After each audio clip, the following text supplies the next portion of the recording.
Welcome to Second Take, the show that takes a look at the issues behind the news.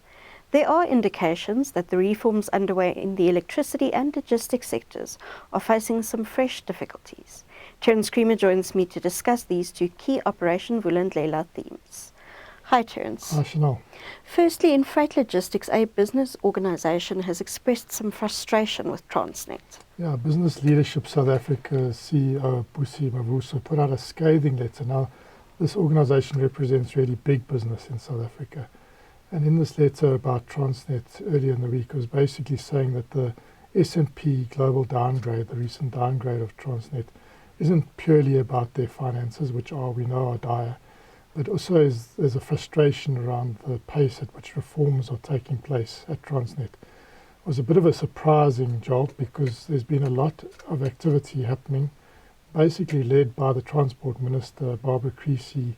There's been a request for information process around the 6 corridors, trying to get private sector participation or preparing for a bidding process around private sector participation.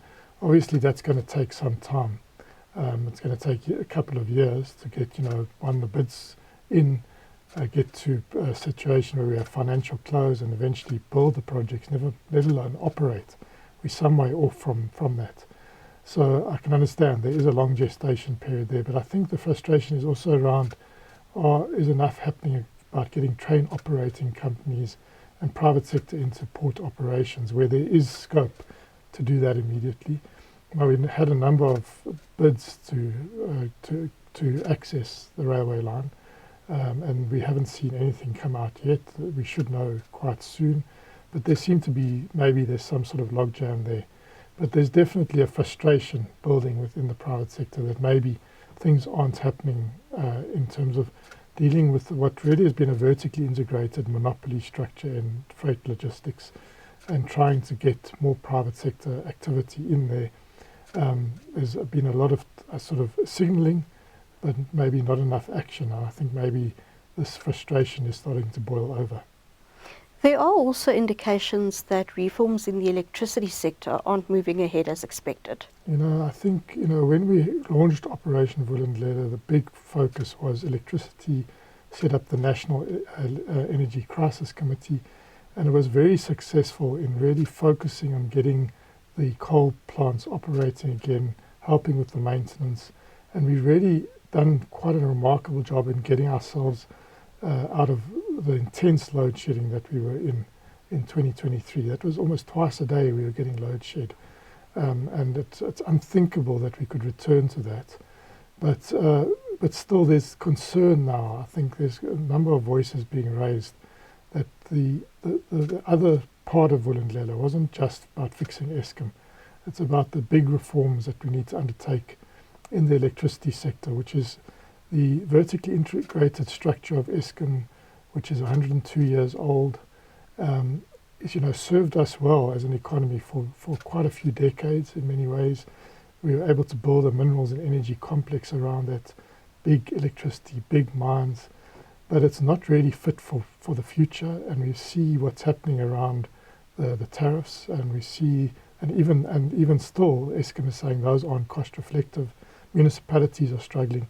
We need to have a reform that is aligned to the transition that's happening globally, and that involves different technologies and a different way of operating the system. It involves a lot more participants. It involves new actors in the form of traders. And part of the heart of this, I think, is really about the transmission system operator. And we're really only at the very start of that process. We've vertically separated the National Transmission Company, and it's operating with its own board under Eskom Holdings and has its own sort of agenda. But to get to that fully independent state of a transmission system operator, there's a 5-year period that the legislation allows for, and we're really only in year 1. So maybe the red flags that are being raised or maybe could be seen as premature, but it seems that there's some sort of, stalling around getting that really fully unbundled into a form where the TSO will have its own proper balance sheet, its full assets of the transmission infrastructure, and is able to do what is necessary for the system. And there's still a feeling, a bit of a tussle. There's a feeling that there's a tussle, Eskom wanting to hold on. It's not in clear, really. The NECOM should be the place where a lot of these issues are ironed out. NECOM is a fairly opaque structure from the outside, so we get Eskom's input, and Eskom says it remains committed to the transition. It sees it as part of what it's doing. But there are signals, and we're getting a number of voices coming through that they're stalling. We need to do a number of things around transmission in particular.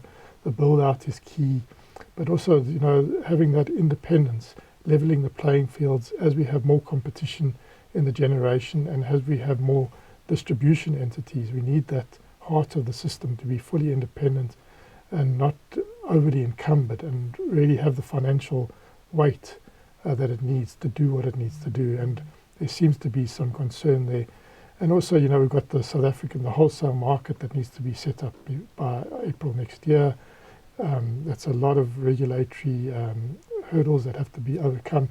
So where is NECOM is the big question. Is NECOM playing the role?